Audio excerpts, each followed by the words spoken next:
नमस्कार दोस्तों, मेरा नाम कार्तिक नाइक है और बहुत स्वागत करता हूं मैं आपका खबरी चैनल पर। जैसा कि आपको पता है कि हम लोग एक नई सीरीज़ लेकर आए हैं जिसमें शराबियों और उनके होने वाली तमाम दर्द को हमने लोगों के सामने रखा है। आज एक नई शख्सियत मेरे साथ हैं, उनसे मैं बात करूंगा। वो अपनी कहानी बताएंगे कि कैसे वो इसमें डूब गए और वहाँ से किस तरह से बाहर निकले। तो स्वागत है मेरे साथ अजय जी का। नमस्कार अजय जी। नमस्कार कार्तिक जी, आपने हमें समय दिया, थैंक यू। शराब की अगर बात करी जाए तो हर शराबी की कहानी लगभग एक समान ही होती है, किसी की 19 या किसी की 20।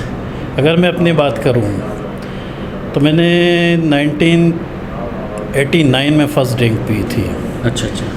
और 3 दोस्तों ने मिलके पी थी, एक बोतल लेके बैठे थे। पर शायद फ़र्स्ट टाइम उस समय ज़िंदगी में बॉडी ने पहली बार मेरा अल्कोहल लिया था और शायद शरीर अल्कोहल उस समय एक्सेप्ट नहीं कर पाया और उस दिन वोमिट हो गई थी। फिर दोस्तों के साथ बैठा तो दोस्त लोग बोले कि भाई शराब शायद तेरे को अल्कोहल जो है सूट नहीं होता, तो बियर पिया कर। बियर पीना शुरू करी। पर वो देखा जाए कि अगर जिस तरीके से बोला जाए कि अल्कोहलिज़म एक तरह से बढ़ता गया। अच्छा। रुकने का बोला जाए कि कंट्रोलिंग ड्रिंकिंग थी उस समय, बोल सकता हूँ मैं। हाँ। है ना, क्योंकि पहले दिन बोतल ली थी तो मैंने शराबी बनने के लिए बोतल नहीं पकड़ी थी। हाँ। एक एन्जॉयमेंट के लिए लिया था कि हम लोग एंजॉय करेंगे। पर धीरे धीरे ये अल्कोहल बढ़ता गया, ईयर्स के साथ बढ़ता गया। कब कैसे बढ़ता गया मैं इसको कंट्रोल, इसके मेरे हाथ से कंट्रोल जाता गया। तो क्या मतलब ऐसी वजह क्या रही थी, किस चीज़ ने आपको उसकी ओर आकर्षित किया कि आप इतने गर्द में डूब गए कि आप सब कुछ भूल गए, सिर्फ आपको शराब ही दिखने लगी थी उस समय? कार्तिक जी, अगर बोला जाए कि शराब जो एक सुकून देती थी उस टाइम की बात कर सकता हूँ। स्टार्टिंग में एक जुनून पैदा करती थी हर इंसान। अपनी बात करूँगा कि एक जुनून अलग तरह का मिलता था, एक हाई, एक हल्का पंसा। मैं जिस फील्ड में हूँ, टेक्निकल साइड से हूँ। अच्छा।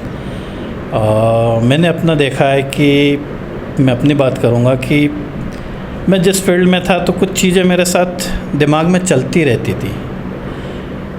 अल्कोहल की अगर बात करूँ उस टाइम पे, तो उसने मेरे साथ में दवा का काम किया स्टार्टिंग डेज़ में। क्योंकि मैं 1 पैक 2 पैक पी लेता था तो मेरे को बड़ी अच्छी सुकून की नींद मिलती थी। सेकेंड डे अपने फील्ड में बहुत अच्छा वर्क करता था। तो उस समय उस शराब ने मेरे का दवा का उपयोग किया। पर ये ड्रिंक मेरी डेली बढ़ती गई, चलती गई। लास्ट टाइम तक ये था कि मैं 5 पैक 6 पैक पे आ गया था। अच्छा। अगर एक नॉर्मल आदमी को बोला जाए तो वो 2 पैक 3 पैक पी के अपना रुक जाता है, कंट्रोल कर लेता है। पर मेरे साथ लास्ट टाइम में ये था कि मैं 6 पैक के पहले उठता नहीं था। वो भी कुछ मजबूरियाँ थी, तो इसलिए कह सकता हूँ कि वहाँ मैं रुक गया। क्योंकि गवर्नमेंट जॉब में हूँ, गवर्नमेंट जॉब में रहते हुए मेरे को मॉर्निंग का ऑफिस रहता था, तो वहाँ मैं कंट्रोल करना पड़ता था। कंट्रोल तो नहीं बोलूँगा, एक लिमिट मालूम थी कि यार इससे ऊपर गए तो सेकंड डे आप ऑफिस नहीं जा पाओगे। तो वहाँ पे मेरे को एक रुकना पड़ता था कि भाई सेकंड डे आपको ऑफिस जाना है, अगर इससे भी ओवर गए तो ये कंट्रोल मेरा फिर भी जाता गया। अच्छा, मैं ये जैसे सुन रहा हूँ आपसे कि आप इतने आगे बढ़ गए, इतने सारे पैक, आपको फिर भी लगता था कि थोड़ा और पीना है। तो आप में क्या बदलाव आया, समाज में कैसा लोगों का बर्ताव आपके प्रति हो गया था? समाज का तो नहीं मालूम, पर यह था कि घर की अगर मैं बात करूँ तो हर अल्कोहलिक के सबसे बड़ा दुश्मन होता तो उसकी वाइफ होती है। क्योंकि मेरे को नहीं मालूम था कि मेरी शराब की कंट्रोलिंग बिगड़ रही है या मैं कंट्रोल नहीं कर पा रहा हूँ।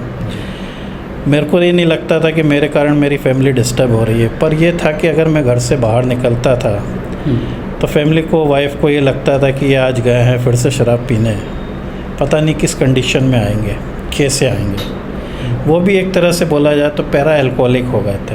वो भले शराब नहीं पीते फैमिली मेम्बर्स, पर उनके दिमाग में वो शराब चलने लगती है कि कल इस पोजीशन पे आए थे, आज अभी गए हैं, अब कैसे आएंगे, किस कंडीशन में आएंगे। जब तक मैं घर से बाहर रहता था तो एक तरह से मैं तो बीमार हुई हूँ एक शराब के कारण। मेरे कारण मेरी फैमिली, मेरे फ्रेंड्स जो जो मेरे जानकार लोग हैं, जानने वाले लोग हैं, वो भी एक तरह से मेरी बीमारी के कारण परेशान रहते थे कि ये अब गया है, किस तरह से आएगा, कैसा आएगा। तो एक तरह से पैरा एल्कोहलिक वो भी हो जाते हैं। बहुत बड़ी बात कही आपने कि आपके कारण आपकी फैमिली भी सफ़र कर रही थी, वो भी पैरा अल्कोहलिक हो गए थे और उनको भी बड़ी तकलीफ़ें हो रही थी जो आप महसूस नहीं कर पा रहे थे। फिर वो एक कौन सा ऐसा क्षण आपकी ज़िंदगी में आया कि आपको लगा कि नहीं, बस अब मुझे इससे आगे नहीं जाना है? कार्तिक जी, ये सवाल जो आपका है बहुत अच्छा है। हर एल्कोहलिक एक तरह से बोला जाए कि कहीं ना कहीं अपने आप में परेशान रहता है, चाहता है शराब छोड़ना, पर उसको रास्ते नहीं मालूम रहते। अगर आज मैं अपनी बात करूं तो परेशान मैं भी था। मैं मेडिकल साइंस के पास इसकी आज तक कोई दवा नहीं है। WHO ने इसको एक शराबीपन को एक बीमारी माना है। वर्ल्ड हेल्थ ऑर्गेनाइजेशन ने भी इसको एक तरह से शराबीपन को एक बीमारी माना है, किलर डिजीज़ माना है। पर मेडिकल साइंस के पास आज तक इसकी कोई दवा नहीं है कि जिसको खाने से शराब छूट जाए इंसान की। जी।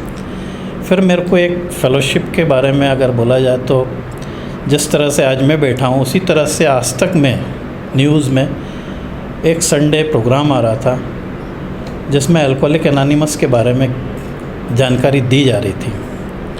और मेरा जिस तरह से आज बैठा हूँ वैसे ही उन लोगों ने भी इंटरव्यू दे रहे थे। पर एक शराबी को शराब के बारे में बोला जाए, मैं अगर अपनी बात करूँ उस समय की, तो मेरे को मेरी वाइफ बताती थी कि ये देखो ये आ रहा प्रोग्राम, आप भी कोशिश करके देखिए। तो मेरे को वो एक तरह से ऐसा लगता था कि मेरे को आप शराबी बोल रहे हो। आज मैं इस फेलोशिप में आके अपने आप को शराबी बोल सकता हूँ।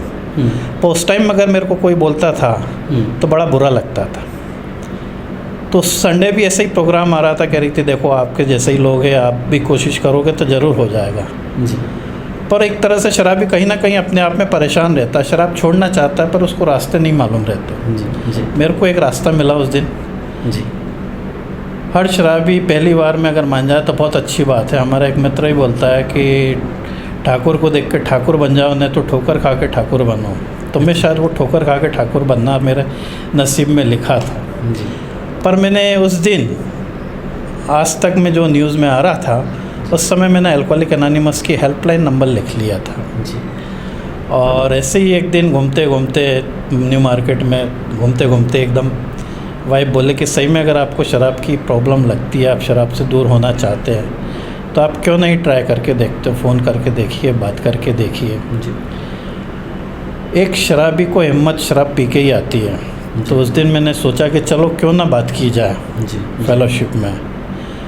पर हिम्मत वाली बात थी कि मैं अपने आप को कैसे बात करूंगा उनसे। तो मैंने पहले जाके अपना एक क्वार्टर लाया, क्वार्टर पिया। घर में लैंडलाइन नंबर था, लैंडलाइन से मैंने कॉल करना शुरू किया। जी। बॉम्बे लगाया, बॉम्बे हेडक्वार्टर, हमारा GSO बॉम्बे होता है हेडक्वार्टर, जनरल GSO कहलाता है, जनरल सर्विस ऑफिस। तो वहाँ मैंने कॉल लगाया, वहाँ जाके कांटेक्ट नहीं हुआ क्योंकि वो 10 से 5 चलता था ऑफिस टाइम पे वो नंबर। जी। फिर मैंने दिल्ली फेलोशिप को, दिल्ली का नंबर एक था, दिल्ली में मैंने फ़ोन लगाया। वहाँ से मेरे को भोपाल फेलोशिप का कांटेक्ट नंबर मिला। उसी रात में, क्योंकि शराबी एक होता है हाइपर, उसको मिला है तो तुरंत चाहिए। जी। वो मेरा नेचर था।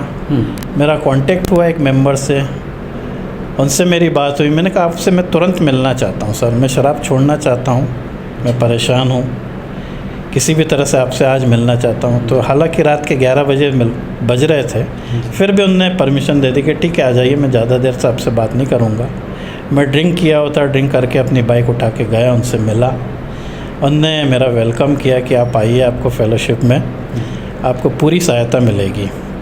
और इस फेलोशिप में आके मैं आज बोला जाए तो 13 ईयर्स से ज़्यादा हो गया मेरे को, आज शराब से दूर हूँ। और आप लोगों की भी मदद कर रहे हैं, तो थोड़ा सा अपने दर्शकों को ये बताइए ना कि अगर वो लोग इस संस्था से जुड़ना चाहते हैं या उनके साथ भी ये परेशानी है शराब वाली, तो उन्हें क्या करना चाहिए और किस तरह से वो इस संस्था से जुड़ सकते हैं, आगे आ सकते हैं? जी कार्तिक जी, ये संस्था जो है अल्कोहलिक एनोनिमस बिल्कुल निःशुल्क है, किसी भी तरह का पैसा नहीं लेती, फ्री ऑफ कॉस्ट है। और ना ही किसी तरह की दवा, गोली या मेडिसिन देती, कोई मेडिसिन भी नहीं देती। जिस तरह से एक अंधे का दर्द एक अंधा अच्छे से जानता है, उसी तरीके से हमारा भाई जो है शराबी, जी उसका दर्द हम बहुत अच्छे तरीके से जानते हैं, क्योंकि उस दर्द से हम भी निकले हैं। जी अगर भाई जो शराब से परेशान है, दूर होना चाहता है, तो हमारा नंबर आपको मिल ही जा रहा है इस समय। इस नंबर, हेल्पलाइन नंबर पे आप कॉल कर सकते हैं, कांटेक्ट कर सकते हैं। हमारी मीटिंग्स होती है रेगुलर्स। अच्छा। उस मीटिंग में उन भाई को आना पड़ेगा। अगर तो वो क्या उन्हें अपने नाम या आधार कार्ड वगैरह कुछ लाना पड़ेगा, बताना पड़ेगी, आइडेंटिटी वगैरह? जी कार्तिक जी, बहुत अच्छा क्वेश्चन है। इसमें हमारा कोई भी आइडेंटिफिकेशन नहीं मांगा जाता है। अच्छा। किस कॉस्ट से है, किस जाति से है, जी। क्या बिजनेस है, कितना कमाते, कोई इसका ऑफिशियली रिकॉर्ड नहीं रखा जाता। कोई पिछला रिकॉर्ड भी नहीं मांगा? कोई भी पिछला रिकॉर्ड नहीं माना जाता। सिर्फ अगले की इच्छा होनी चाहिए कि शराब से दूर होना चाहता है। जी। अगर वो शराब से दूर होना चाहता है तो हमारी फेलोशिप उसके लिए निःशुल्क सहायता करती है। किसी भी तरह का कोई पैसा नहीं है, कोई मेडिसिन्स नहीं है। हमारी रेगुलर्स मीटिंग्स होती है, उस मीटिंग्स में उस भाई को आना पड़ता है। और कोई भी तरह का, किसी भी तरह का कोई रिकॉर्ड मेंटेन नहीं किया जाता है, कोई चार्ज नहीं है किसी भी तरह का। कोई बोला जाए कि मेडिसिन्स या किसी भी तरह का कुछ भी नहीं है यहाँ पे। ये तो बहुत ही मतलब अच्छी चीज़ है और बहुत ही अच्छा सुझाव आप दे रहे हैं लोगों को कि भाई किसी तरह का कोई पैसा नहीं लिया जा रहा है, किसी आपकी आइडेंटिटी भी छुपा कर रखी जाएगी। आपको वैसे इस संस्था से जुड़ के कितने साल हो गए? मुझे इस संस्था से जुड़े हुए करीबन नहीं तो बोला जाए कि 15 साल हो गए हैं। कैसा एक्सपीरियंस है आपका? आज मैं शराब से दूर हूँ, खुश हूँ। जो मेरा पहले का सफ़र था और आज 13 साल के नॉन ड्रिंकिंग से पीरियड जो बोला जाए 13 इयर्स, उसको मैं देखता हूँ तो बहुत अच्छा है। तो कभी इच्छा नहीं होती फिर से एक शराब पीने की? तो कभी इच्छा नहीं हुई इस तरह से, पर यह है कि दोस्त यार बैठते हैं तो हंसी मजाक कर लेते हैं शराब के बारे में। बाकी कभी इस तरह का नहीं लगा, फील नहीं हुआ कि यार आज मेरे को शराब पीनी चाहिए। क्योंकि फेलोशिप ने मेरे को जो प्रोग्राम दिया है one day at A time, एक दिन के हिसाब से, उसको मैं फ़ॉलो करता हूँ। ज़िंदगी भर की तो फेलोशिप कभी कसम ही नहीं खिलाती है। यहाँ सिर्फ एक दिन की बात की जाती है कि आज तेरे को शराब से दूर रहना है, और मैं बहुत ईजीली रह लेता हूँ और मस्त हूँ। आज मेरे जो डर भय थे, क्योंकि हर शराबी क्या इमोशनली वीक होता है। जी। उसके इमोशंस से जो फील होता है उसको, और जो वो डर लेके चलता है, वो डर आज नहीं है। बहुत बहुत धन्यवाद अजय जी कि आपने इतनी अच्छी अच्छी चीज़ें हम लोगों को बताई, हमारे दर्शकों को बताई।